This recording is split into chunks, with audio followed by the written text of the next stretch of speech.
Hey, it's Pastor Rick, your Utah wine pastor. And today I want to give you just a short update on a couple of the wines that we had at the Mountain of Faith wine night last Saturday. One was a complete surprise, really amazing.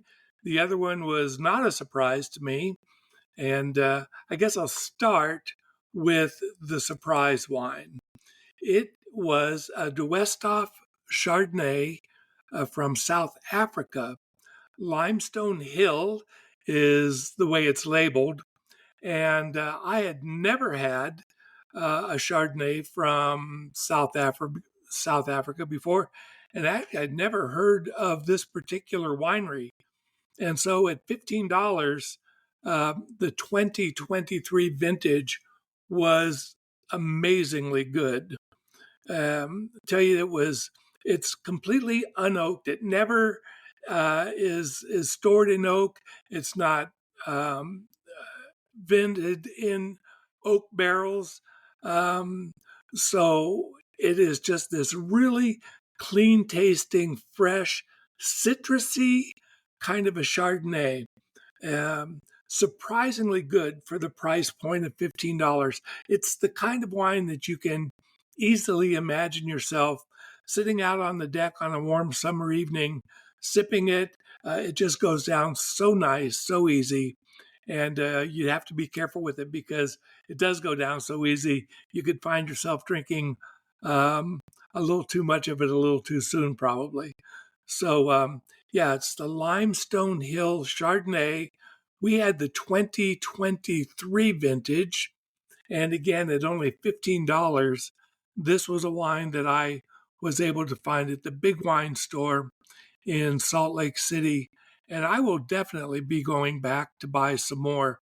It was that enjoyable. And apparently the wine press loves it too.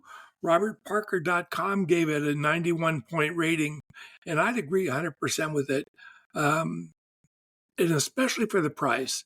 So if you get a chance to try the De Westhoff Limestone Hill Chardonnay from South Africa, give it a go. I think you will not be disappointed.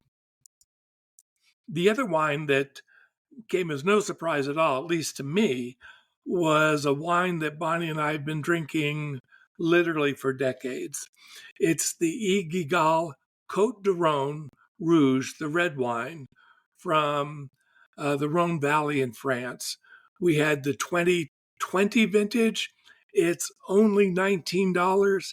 And I would definitely say this is an old friend of ours. Bonnie and I have been drinking it since at least the late 80s when we were introduced to it in San Francisco. I used to buy it, as a matter of fact, from K&L Liquors in San Francisco, $9.99 a bottle.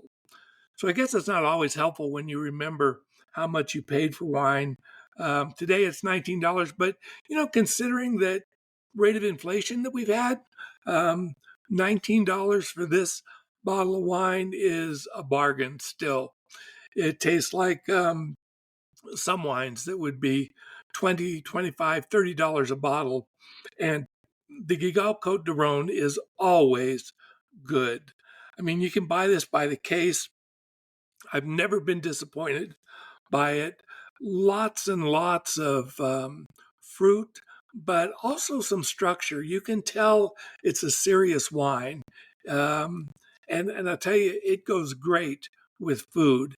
And it can be from the ridiculous to the sublime as far as pairing it up with food. We've had it with pizza. We've had it with anything off the grill, anything barbecued. It's great with.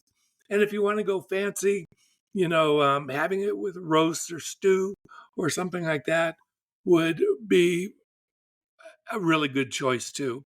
Um, Routinely, this wine gets good wine press. Um, Robert Parker always loves it. It's a 90-point wine as far as he's concerned. I've never seen him rate it lower than that. And there's a recent review from Decanter magazine that gives it 90 points. Um, it's just an amazingly good wine, and they make a ton of it, so it's always available. Bonnie and I always seem to have some of this on hand, and you never be embarrassed to serve this to anybody that comes to your house and you want to offer them a glass of red wine. Guidal Cote de Rhone. It's a stalwart in our cellar, and hopefully the Westhoff Limestone Hill Chardonnay will be also. I'd encourage you to find either one of those. And by the way, I've posted the tasting notes that we use at the Mountain of Faith Wine Night for both of these wines on the UtahWinePastor.com website. So take a look at it there if you want some more detail on either one of these wines. Really enjoyed them both, and I think you would too. So with that, I'll just leave it there, and encourage you to continue to sip, savor, and spiritually connect with us. Cheers and amen.